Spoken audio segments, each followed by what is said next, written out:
Bismillahirrahmanirrahim. Assalamualaikum warahmatullahi wabarakatuh.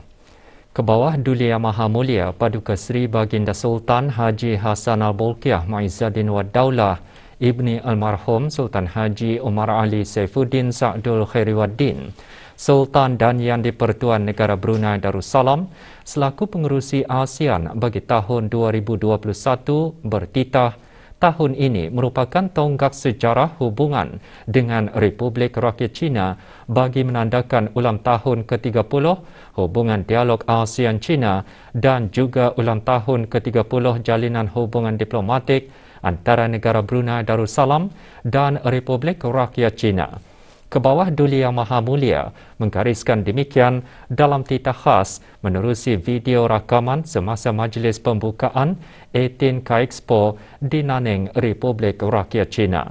Semasa majlis pembukaan 18K Expo di Nanning, pemimpin-pemimpin dari negara-negara anggota ASEAN dan Republik Islam Pakistan juga menyampaikan ucapan menerusi video rakaman. Dalam titah, Baginda menggariskan, meskipun pandemik COVID-19 masih berterusan dan memberikan kesan kepada aktiviti perekonomian di seluruh dunia, ASEAN dan China mencatatkan peningkatan jumlah perdagangan barangan dagangan pada tahun 2020, mempertahankan kedudukan China sebagai rakan dagang nombor 1 ASEAN. Penekanan pertalian ekonomi dan perniagaan yang kukuh, titah Baginda mempamerkan hubungan lama antara ASEAN dan China.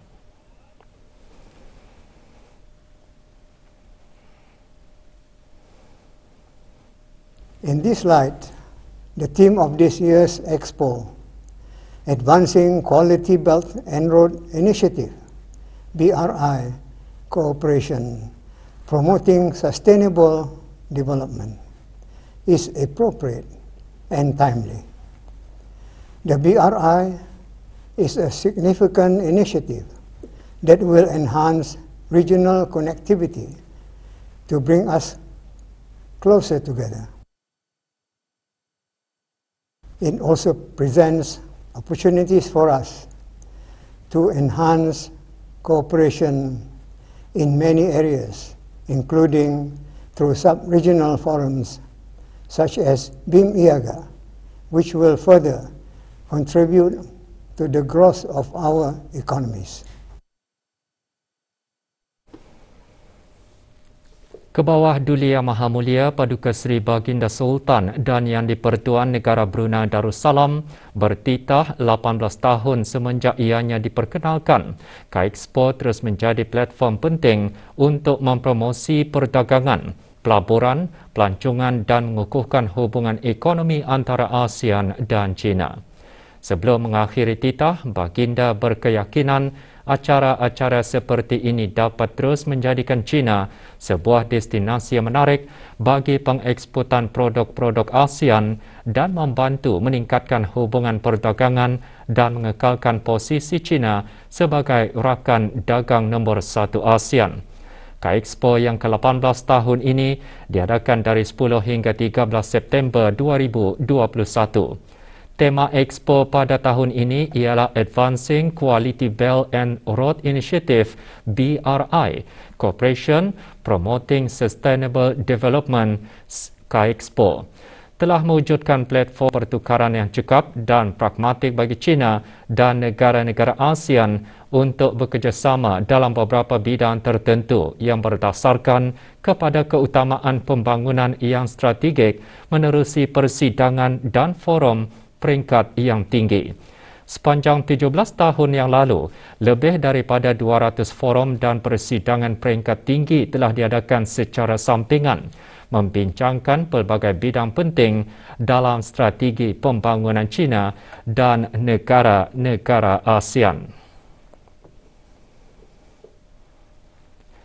Kementerian Kesihatan dengan duka citanya kemarin memaklumkan mengenai satu kes yang disahkan COVID-19 telah kembali ke rahmatullah.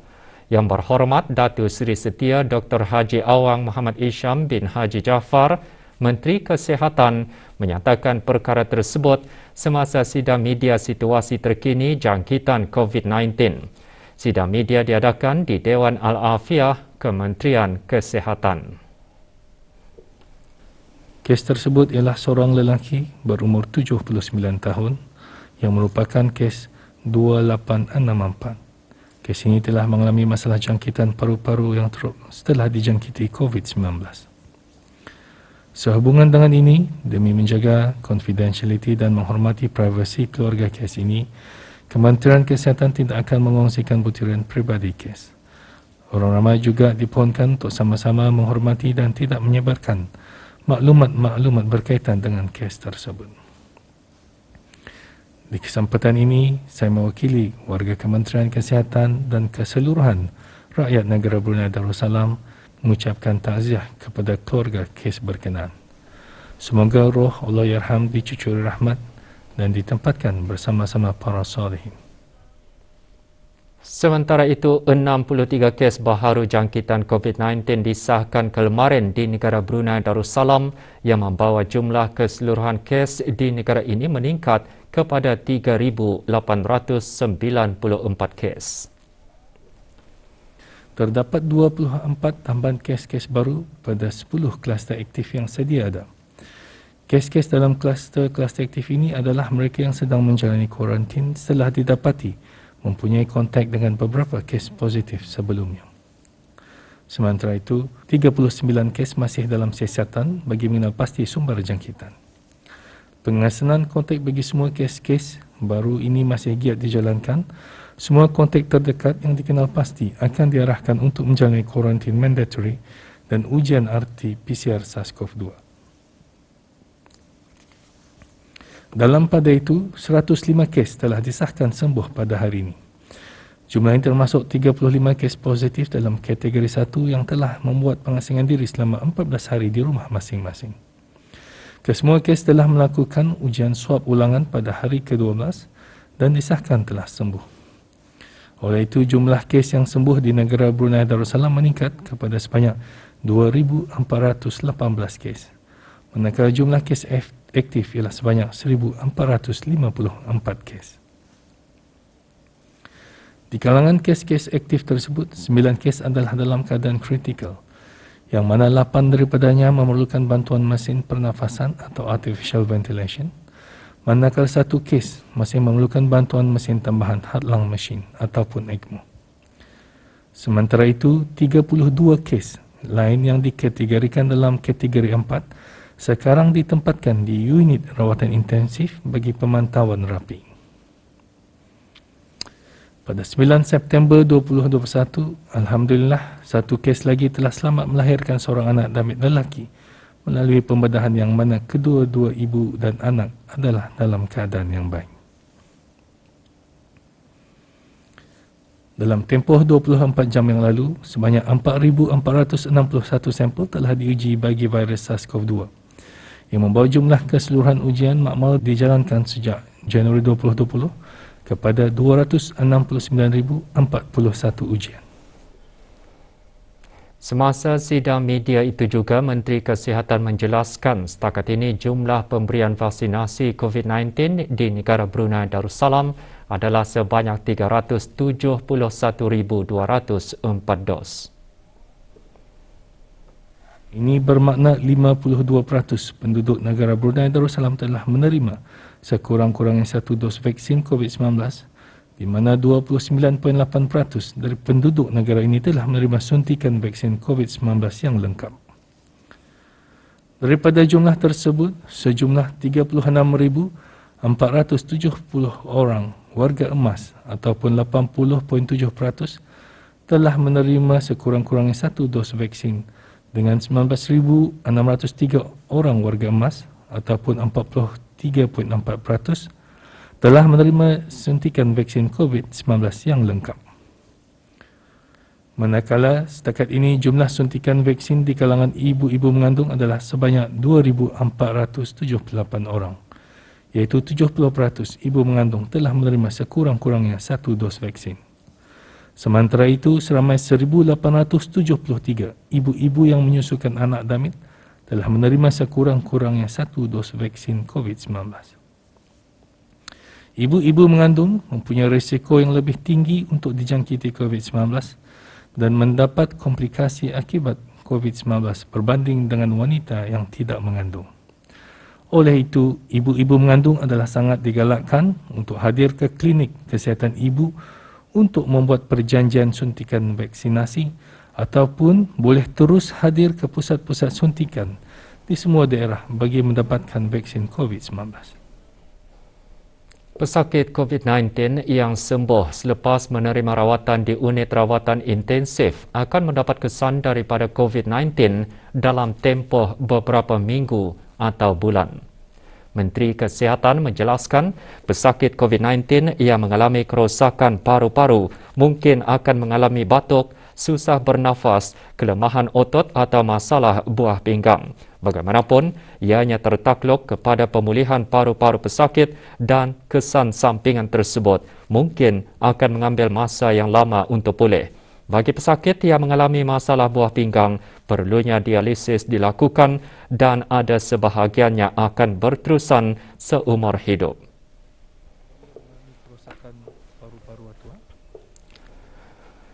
Orang ramai dikehendaki memakai sungkup muka pada setiap masa, terutama sekali apabila berada di dalam bangunan, di tempat awam dan sesak. Sesiapa yang gagal mematuhi arahan pemakaian sungkup muka boleh dikenakan denda RM100 di bawah Akta Penyakit Berjangkit.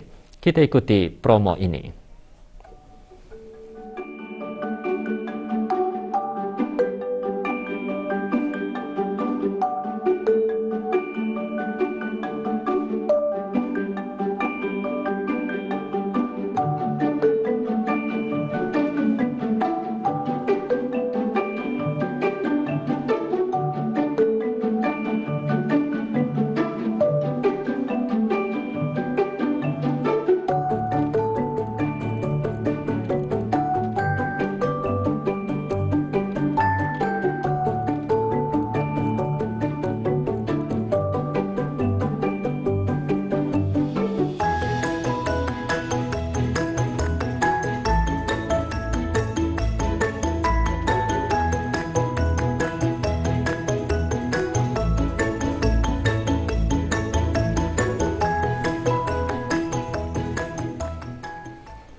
Nilai jumlah perdagangan negara Brunei Darussalam pada bulan Jun 2021 dicatat sebanyak RM3,154.9 juta, iaitu peningkatan 178.6% daripada RM1,132.6 juta pada bulan yang sama tahun lalu.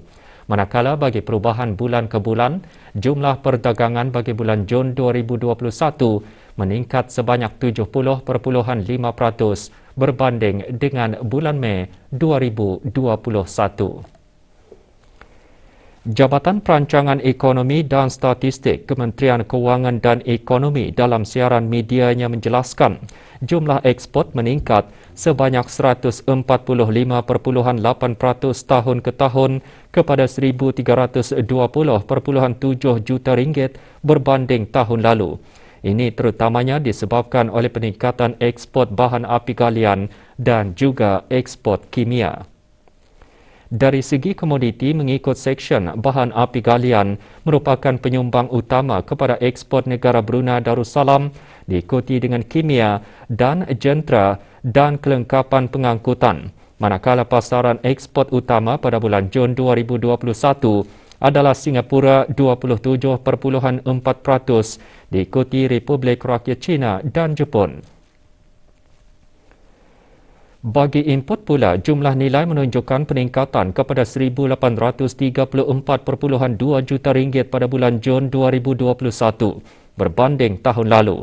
Ini terutamanya disebabkan peningkatan import bahan api galian yang sebahagian besarnya digunakan sebagai input bagi penghasilan produk petrokimia. 5 komoditi import utama pada bulan ini adalah bahan api galian, diikuti oleh jentera dan kelengkapan pengangkutan, makanan, barang-barang keluaran kilang dan kimia.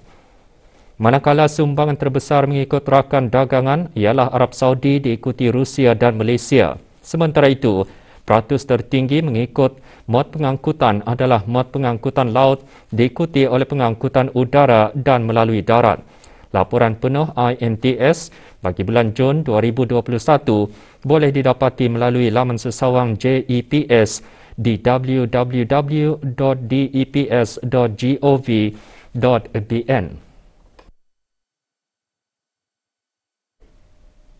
Universiti Teknologi Brunei UTB dianugerahkan penarafan 5+ star di atas kecemerlangannya oleh Quacquarelli Simons QS, sebuah peneraju dunia dalam analisis pendidikan tinggi yang berpusat di United Kingdom.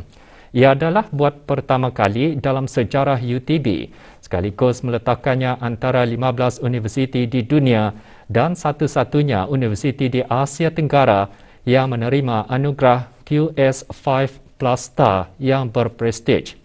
Anugerah tersebut telah mengiktiraf universiti antaranya sebagai destinasi elit bagi pelajar dan fakulti terbaik di seluruh dunia dan mengiktiraf kecemerlangan penyelidikan UTB, kualiti dalam pengajaran, pengalaman, globalisasi bagi pelajar dan keupayaan untuk memupuk bakat pelajar.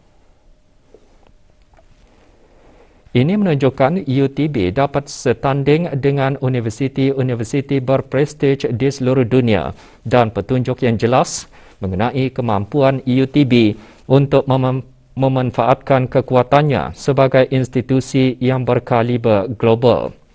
Anugerah tersebut diberikan setelah UTB menunjukkan prestasi yang luar biasa dan mendapat markah yang sempurna dalam 4 daripada 8 kategori yang dinilai, iaitu pengajaran, kebolehpasaran, tanggungjawab sosial dan keterangkuman. Bagi kategori tanggungjawab sosial dan keterangkuman, UTB menerima markah penuh sebanyak 50. Aspek lain yang membolehkan universiti mencapai markah berprestij ini termasuk kategori kekuatan program, kejuruteraan, sivil dan struktur, yang mana UTB menunjukkan prestasi yang baik mengikut laporan oleh QS. COVID-19 yang melanda global ketika ini telah memberi kesan yang mendalam dalam pelbagai aktiviti harian, namun ia tidak mematah semangat bagi sebahagian masyarakat dalam menghadapi cabaran yang wujud dari kesan tersebut. Usaha anak-anak muda dalam aktiviti kecergasan dapat diteruskan dengan kaedah yang berbeza. Satu-satunya cara bagi meneruskan kegiatan kecergasan adalah menerusi dalam talian. Sejak diungkayahkan 6 tahun lalu, aktiviti Zoom 673 Kuala Belait dilaksanakan secara konvensional di dalam gimnasium. Namun, senario itu berubah dengan kemunculan COVID-19 yang membataskan pergerakan dan perkumpulan. Inisiatif ini adalah supaya mereka sentiasa aktif di rumah. Sebagai jurulatih, dengan adanya sesi virtual ini kami dapat masih berkomunikasi dengan ahli kami supaya mereka bersemangat untuk bersenam walaupun seorang di rumah. Sambutan orang ramai menggalakkan meskipun berdepan cabaran dalam pelaksanaannya. Sesi Zoom diadakan setiap hari pada sebelah petang kecuali hari Sabtu dan Ahad.